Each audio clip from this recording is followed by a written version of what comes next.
ప్రియమైన దేవుని బిడ్డారా, యేసుక్రీస్తు వారి నామంలో మీకందరికీ వందనాలు చెల్లిస్తున్నాను.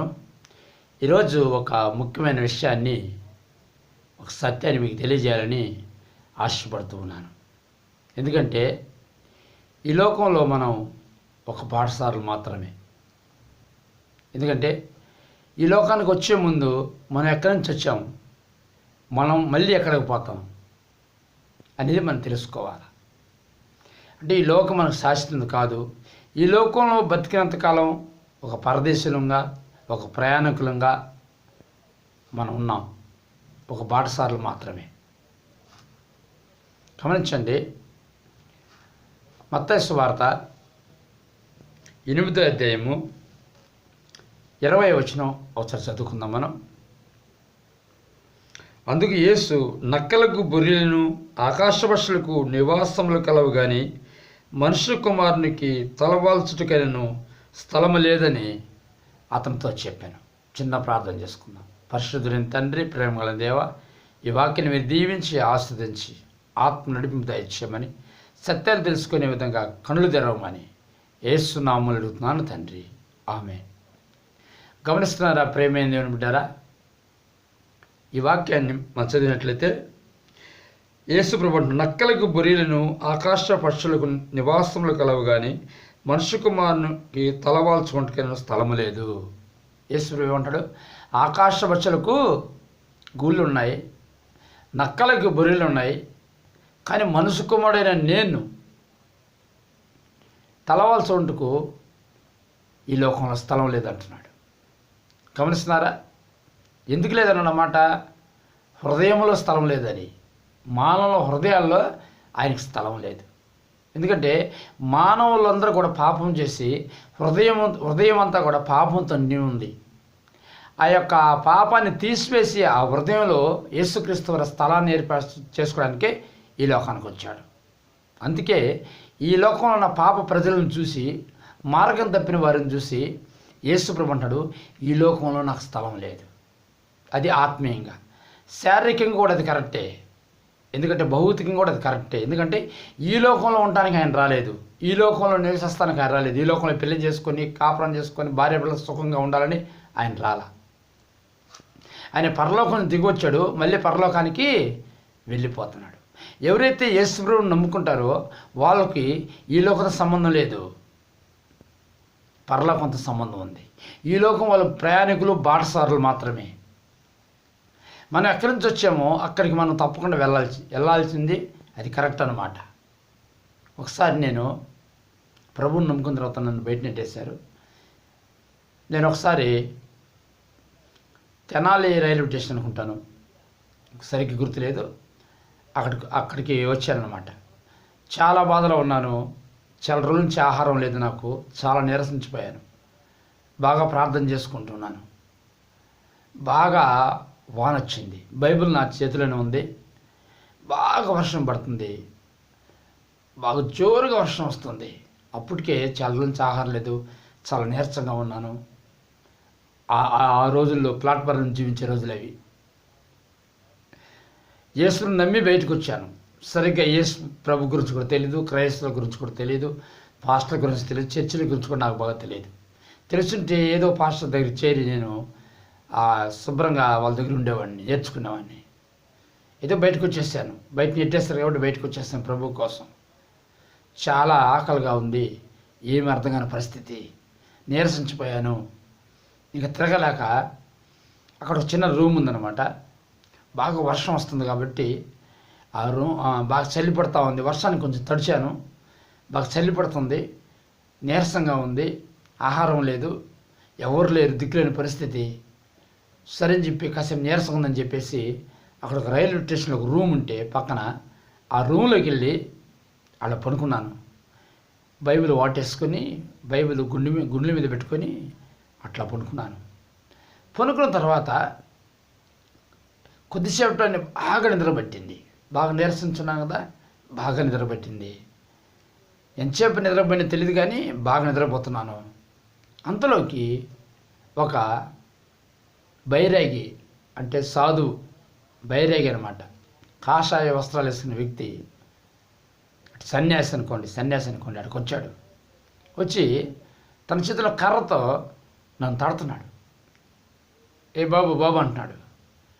నాకు చాలా నీరసం ఉంది. ఆ మాట ఎక్కడో వినిపిస్తుంది ఆ మాట నాకు.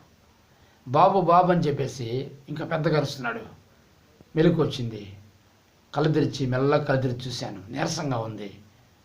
అప్పుడు ఎవరు ఇక్కడికి వచ్చావు అంటున్నాడు. నేనే సమాధానం చెప్పలేదు కానీ మెల్లగా కళ్ళు తెరిచి ఆయన వైపు చూస్తున్నాను. అతను కరతట నన్ను తడుతున్నాడు. వెళ్ళి ఇది నా స్థలం, నువ్వు వచ్చేవేంటి ఇక్కడికి, ఆక్రమించేవేంది, ఇది నా రూమ్, ఇది నా స్థలం, నువ్వు వచ్చేవేంది, నువ్వు లేచి వెళ్ళిపో అని నన్ను కర్రతో గట్టిగా తట్టాడు. అప్పుడు నాకు అనిపించింది, ఇది వీడి స్థలమా, వీడి రిజర్వేషన్ చేసుకున్నాడా, బయట వాన వస్తుంది అందుకని పనుకుంటే వీడింది ఊరికి ఇట్లా కదిలిస్తున్నాడు చెప్పి నేను ఏదో లేచినట్టు లేచి అట్లాగే ఉన్నా. లేచిందే గురుకులేదు, అట్లా కరతర తడుతున్నాడు. చాలా బాధేసింది. బయటకు వచ్చాను. లేచి బయటకు వచ్చి, ప్రభువా ఈ లోకంలో తలవాల్చుకుంటా కూడా నాకు ప్లాట్ఫారం మీద కూడా నాకు స్థలం లేదా అని అనుకుంటూ బయటకు వచ్చాను. బాధపడుతున్నాను. వెంటనే నా ఆత్మ నుంచి నాకు స్వరం పడుతుంది. ఏం పడుతుందంటే, ఆకాశ బస్సులకు గుళ్ళున్నాయి, నక్కలకు బొరీలున్నాయి, తల వాల్చుకున్నట్టు మనిషి కుమారుడికి ఈ లోకంలో స్థలం లేదు. మరి నీకు స్థలం ఉంటుందా? నాకే స్థలం లేదు, నీకు స్థలం ఉంటుందా అనే స్వరం నాకు వినపడింది. వెంటనే నాకు పశ్చాత్తాపం కలిగింది. ప్రభు నన్ను క్షమించిన ఆయన, నీకే ఈ లోకంలో స్థలమే లేదు, ఈ లోకం నాకెట్టిస్తుంది, నన్ను క్షమించు తండ్రి. నిజంగా నాకు ఈ లోకం కాదు, ఇది నేను ఒక బాటసారిని, ఈ లోకం నాకు శాశ్వతం కాదు, పరలోకమే నా శాశ్వతం అని నువ్వు నాకు గుర్తు చేశావు. ఎవరైతే నేను విశ్వసిస్తారో వాళ్ళు పరలోకానికి వారసులు అవుతారు. ఈ లోకం మంద కాదు, ఈ లోకం దృష్టి ఉంది, ఈ లోకం మంద కాదు. ప్రభువా నన్ను క్షమించిన ఆయన. చూడండి ప్రియమైనరా, నిజంగా ఆస్తులు అంతస్తులు సంపాదించుకుంటాం, ఎన్నో ఉద్యోగాలు సంపాదించుకుంటాం, మిద్దులు మేళ్ళ కట్టుకుంటాం, పొలాల స్థలాలు కొనుక్కుంటాం, స్టాండర్డ్ చేసుకుంటాం, అవునా కదా, సినిమాలు కట్టుకుంటున్నాం, వ్యాపారాలు చేసుకుంటున్నాం, పెద్ద పెద్ద బిల్డింగ్లు కట్టుకుంటున్నాం, కోట్లు సంపాదించుకుంటున్నాం. కకృతిబడికి అబద్ధాలు ఆడి, దొంగ మాటలు చెప్పి, మాయ మాటలు చెప్పి, అవునా కదా, ఒకరిని ముంచి ఇంకొకరిని ముంచి లేనిపోయిన మాటలు చెప్పి, నరహత్యలు చేసి, అబద్ధాలు చెప్పి, వ్యభిచారాలు చేసి ఏం చేస్తున్నామంటే డబ్బు కోసం, వీళ్ళు ఒక పదవి కోసం, వీళ్ళు ఒక స్థిరంగా ఉండాలని ఇల్లు కట్టుకుంటున్నాం, వీళ్ళు ఒక సంపాదన కోసం మనం మునిగిపోతున్నాం. కానీ ప్రతి ఒక్కరు కూడా ఒక బాటసారి ఈ లోకంలోని గుర్తించుకోలేకపోతున్నాం. నువ్వు ఒక బాటసారిని గుర్తించుకో. ఈ లోకంలో ఏది శాశ్వతం కాదు, ఏది కూడా శాశ్వతం కాదు. నాకు ఆ రోజు తెలిసింది నిజంగా ఏది శాశ్వతం కాదని. అయితే ఒకరోజు నేను బైబిల్ చదువుతున్నప్పుడు దేవుడు నాకు ఒక మాట చూపించాడు. మరి ఏది శాశ్వతం అనేది కూడా నేను చదువుతాను. ఆ మాట కూడా మీకు. ఫిలిప్పీయులకు రాసిన పత్రిక 3వ అధ్యాయం 20వ వచనం. మన పౌరస్థితి పరలోకమందున్నది, అక్కడి నుండి ప్రభు యేసుక్రీస్తును రక్షకుని నిమిత్తము కనిపెట్టుకుని ఉన్నాము. చూశారండి, మన పౌరస్థితి పరలోకంలో ఉంది, ఈ లోకంలో కాదు. ఈ లోకం మనది కాదు, ఇది అశాశ్వతమైంది. శాశ్వతమైన పరలోకాన్ని మనకి పెట్టాడు. మన పౌరస్థితి ఎక్కడుందండి? పరలోకంలో ఉంది. అక్కడ మనం రేషన్ కార్డులు, ఓటు కార్డులు, ఆధార్ కార్డులు సంపాదించుకోవాలి. ఆడ ఆధారం చూసుకోవాలి, అక్కడ ఆధార్ కార్డు సంపాదించుకోవాలి, అక్కడ రేషన్ కార్డు సంపాదించుకోవాలి, అక్కడ ఓటు కార్డు సంపాదించుకోవాలి. ఇక్కడ కాదు.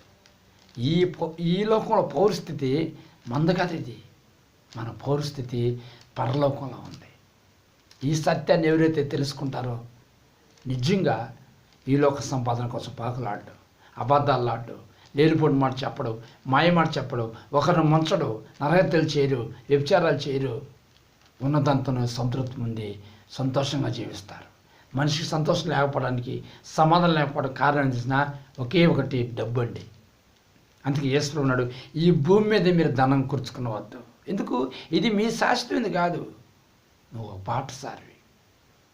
ఎప్పటికీ నీ భార్యనైనా, పిల్లలనైనా, నీ బంధువులైనా, ఆస్తినైనా, అంతస్తునైనా, నగలనైనా, బీరువుల సొమ్మునైనా, పొలాలైనా, స్థలాలనైనా, చివరికి తల్లిదండ్రులైనా, సమస్తాన్ని సరే, చివరికి ఈ శరీరాన్ని కూడా వదిలిపెట్టి నువ్వు పరలోకం వెళ్ళాల్సిందే, ఎప్పటికైనా పోవాల్సిందే. అది కూడా ప్రభుని నమ్ముకుంటేనే పరలోకం, లేకపోతే నరకం పోవాల్సి వస్తుంది. నరకం రెండు దారులు నీకున్నాయి. ఒకటి పరలోకం, రెండోది నరకం. గమనిస్తున్నారా? కనుక ప్రేమిన దేవుని బిడ్డారా, సోదర సహోదరులారా, గమనించండి. ఈ లోకంలోనూ ఒక బాటసారివే. ఈ లోకం శాశ్వతం కాదు. ఆ సత్యాన్ని నేను ఆ రోజు తెలుసుకున్నాను. ఆ రూంగు పోకపోతే ఆ సత్యాన్ని నేను తెలుసుకునేవాడిని కాదు. చూసారా? యేసుక్రీస్తు వారు ఆయన చెప్పినట్టుగానే ఆయన చనిపోయాడు, రక్తం కార్చాడు, ప్రాణం పెట్టాడు, సమాధి చేయబడ్డాడు, తిరిగి మళ్ళీ లేచి మళ్ళీ పరలోకం పోయాడు. ఈ లోకం శాశ్వతం కాదని ఆయన చెప్పింది కరెక్టే. నేనున్న చోటుకి మీరు కూడా వస్తారు నన్ను నమ్ముకుంటే. మనకు ఒక స్థలాన్ని సిద్ధపరచని వెళ్ళాడు. యోహాను సువార్త 14వ అధ్యాయము 1వ వచనం ఉంటుంది. నేను మీకు ఒక స్థలాన్ని సిద్ధపరచి వెళ్తున్నాను. ఆ స్థలం మీకు శాశ్వతమైంది. అక్కడ మీరు ఆధార్ కార్డు, ఓటు కార్డు, లేకపోతే రేషన్ కార్డు అక్కడ సంపాదించుకోవాలి. ఇక్కడ కాదు, ఇక్కడ పౌరస్థితి కాదు. ఎందుకంటే ఈ లోకం అనేది కాదు, నువ్వు ఒక బాటసారి మాత్రమే. ఇది ఎల్లప్పుడూ నువ్వు గుర్తుపెట్టుకుంటే ఈ లోక సంపాదన కోసం, ప్రేమల కోసం, అభిమానుల కోసం, సుఖాల కోసం, సంతోషాల కోసం పరిగెడవు. నువ్వు అభిమానాల కోసం పరిగెడవు. ఏం లేకపోయినా ప్రభు నీతో ఉన్నాడని, ప్రభు నీలో ఉన్నాడని, ప్రభు నీకు పరలోకస్తాడని ఒక సంతోషం, సమాధానంతో ఈ లోకంలో జీవిస్తావు. ఇప్పటికైనా గుర్తుందా? ఈ లోకంలో నువ్వు ఒక బాటసారి మాత్రమే. నిజంగా ఈ సత్యాన్ని నువ్వు తెలుసుకుంటే ప్రశాంతంగా ఎన్ని ఆపదలు, కష్టాలు, శ్రమలు, ఇరుకులు, ఇబ్బందులు ఏమి లేకపోయినా, ఎవరు ఏమన్నా ఏమి చేసుకున్నా నువ్వు ప్రశాంతంగా జీవిస్తావు. యేసు వైపు చూస్తావు. ప్రియ సోదరుడా, ఇప్పుడు కష్టాలు, బాధలు, శ్రమలు, ఇరుకులో ఉన్నావా? కోరికల్లో ఉన్నావా? లేకపోతే వేదనలో ఉన్నావా? నో, దేని గురించి బాధపడద్దు. ఎందుకంటే ఈ లోకం నీది కాదు. అది గుర్తుపెట్టుకో. ప్రశాంతంగా ఉండు. ఒకవేళ నువ్వు ఆ భ్రమలో ఉంటే బయటికి రా. ప్రభు నీతో మాట్లాడుతున్నాడు. ఒక తీర్మానం చేసుకో. ప్రభువా, ఈ లోకం శాశ్వతం కాదు, నేను ఒక బాటసారిని, నన్ను క్షమించు. ఈ లోకం నుంచి ఈ లోకంలో ఇప్పటి నుంచి నీ కోసం నేను జీవిస్తాను ప్రభువా అని ఇప్పుడు తీర్మానం చేసుకుంటావు. దేవుని సమాధానం, శాంతి ఇప్పుడే ఆవరిస్తుంది. ఆ సమాధానం కావాలంటే ఇప్పుడే తీర్మానం చేసుకో. ఎక్కడున్నా కానీ ఈ యొక్క వాక్యం ఎక్కడున్నా కానీ ఒక తీర్మానం చేసుకో. నేను ప్రార్థన చేస్తా.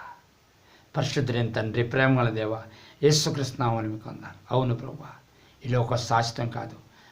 మా పౌరస్థితి పరలోకంలో ఉంది ప్రభువా. మేము ఒక బాటసారులు మాత్రమే, ఒక పరదేశులు మాత్రమే, ఒక ప్రయాణికులు మాత్రమే. ఎక్కడి నుంచి వచ్చామో అక్కడికి తప్పకుండా వెళ్ళాలి ప్రభువా. ఇది ఒక తండ్రి, ఇది ఒక రెస్ట్ హౌస్ అంతే. రెస్ట్ ప్లేస్ ఈ భూమి, ఈ భూమిని ఆయన అది తెలుసుకొని భాగ్యం ప్రతి ఒక్కరికి దయచేయమని, ప్రశాంతంగా ఉండే కృపను అనుగ్రహించమని ప్రార్థన చేస్తున్నాను ప్రభువా. తండ్రి, మనం దీవించి ఆశీర్వదించి, పశ్చాత్తాపడుతున్న ప్రతి బిడ్డని ఆశీర్వదించమని, నియమిత నిమ్మని యేసు నామములో అడిగి వేడుకుంటున్నాను ప్రియ పరలోకపు తండ్రి. ఆమేన్.